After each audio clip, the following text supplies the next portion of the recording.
Траспан түйетауындар тұқымдасына жататын көпжылдық өсімдік. Қазақстанның шөлейтті жерлерінде кең таралған. Әсіресе Іле, Шу, Сарысу, Сырдария өзендерінің жағалауындағы тақырланған аймақтарда өседі. Елімізде негізінен адыраспанның 3 түрі кең таралған. Бәріңізге ассалаумағалейкум. Сіздермен бірге пайдалы кеңестер каналы.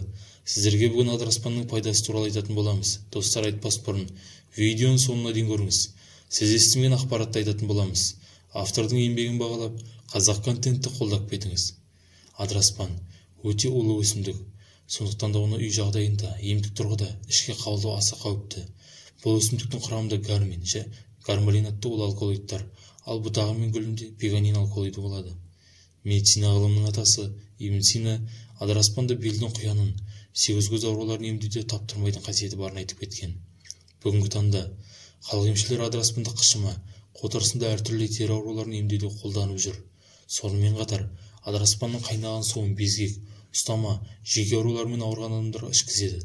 Тау халықтары ұйықтататын дәрі ретінде де кеңінен қолданады екен. Сондай-ақ халқымыз адыраспанды тұтатып, түнімен үй жайды, мал қораларды аластайды. Бұл ауру сырқау, індет пен бәле-жаладан сақтайды деп ырымдайды. Қалай болғанда да адыраспан өте улы өсімдік болғандықтан қайнатпасын ішке қабылдарда сақ болған жөн. Дәрігердің немесе білетін адамдардың тағайындауымен аса сақтықпен қабылдау қажет. Адыраспанды шикізат көзі ретінде де қолдануға болады, яғни адыраспанды қайнату арқылы жүн мен жіптерді бояйтын бояу және шаруашылық зиянкестеріне қарсы тұнбалынады. Енді аталған өсімдіктің магиялық қасиетіне тоқталсақ, қазақ халқы көз тию, суық тию сынды ауруларды адыраспанға тұз қоса отырып науқас адамды аластайды. Сондай-ақ аяқ-қол қақсап, буын сырқырағанда адыраспанды қайнатып, суымен ауырған мүшені булайды. Жоғарыда аталған тері ауруларында адыраспан суына шомылдырады. Жын-шайтаннан сақтайды деп үйдің керегесіне жоғары күлдірушін іліп қоятын болған. Бұрынырақта әйел кісілер текемет, киіз басқанда көз тимеу үшін қастарына қызыл түсті мата немесе адыраспан қойып қоятын болған. Егер көз тисе, салынған ою-өрнексіз болар қайсық түседі деп сенген. Сондықтан халқымыздың аузындағы адыраспан шыққан жері сірә баспан деген жолдары аталған шөптің айрықша қасиетін ескергендіктен туындаса керек. Сонымен қатар, ертеректе көшпелі халықтар кесіртке, жылан сынды бауырмен жорғалаушы жәндіктердің жаралағанда адыраспанға арнау жазылатыны байқаған. Алайда дін мен діл құндылықтарын танып, қастерлей бастаған бүгінгідей тәуелсіз заманда халқымыз адыраспанды тек жағымсыз иістерді оятатын шөп ретінде ғана қолданады. Бірлі-жарым отбасыларда болмаса, бұрынғыдай шын-шайтаннан сақтайды, қорғайды деген түсініктің жансақ екені көп адамдардың күн өткен сайын көздері жетуде.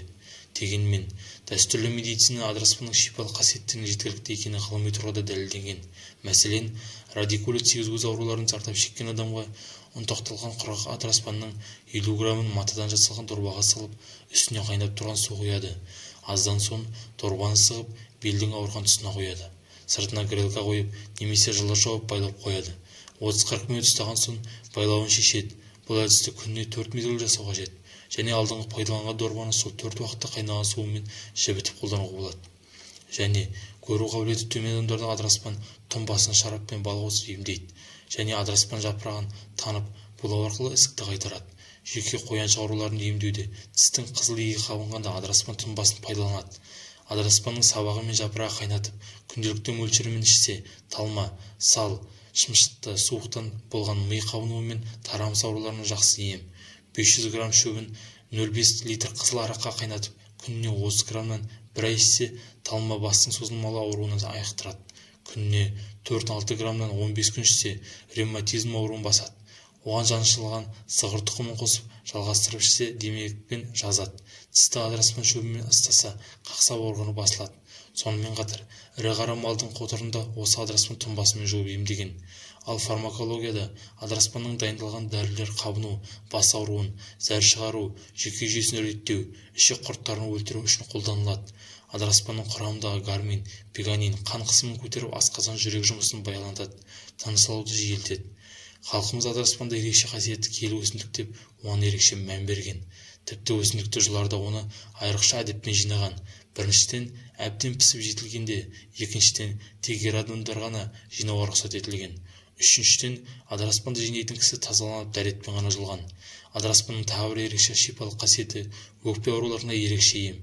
Демікпе, ентікпе, туберкулез сынды әртүрлі өкпе ауруларына шалдыққан науқастардың айығуына айрықша ықпал етеді. ұмытшақтыққа, сал ауруына ұшыраған адамдарды да жазады. Суық тиіп, денесі қалтырай бастаған адам адыраспан қайнатпасын ішсе, ауруды жеңілдетеді. Оның осы суыққа қабынуға қарсы қабілетіне қарап, бала көтермеген әйелдерді емдеген. Дегенмен жоғарыда айтып өткеніміздей, адыраспан өте улы өсімдік болғандықтан мөлшеріне сақтықпен қарау керек. Мәселен, сабағы мен жапырағына 4-8 граммнан, тұқымнан 0,1-0,5 грамм мөлшерден асырмаған жөн. Қорыта айтқанда, денсаулық жаратқан адамға берген аманаты, сондықтан да ауыру еміздегенше ауырмайтын жол іздейік. Ол үшін алысқа бармай-ақ, өз елімізге өсетін, бәрімізге бірдей қолжетімді табиғаттың ерекше сый өсімдіктерін әлемін қорғайық және денсаулыққа пайдалы жағын ұтымды пайдалана білейік.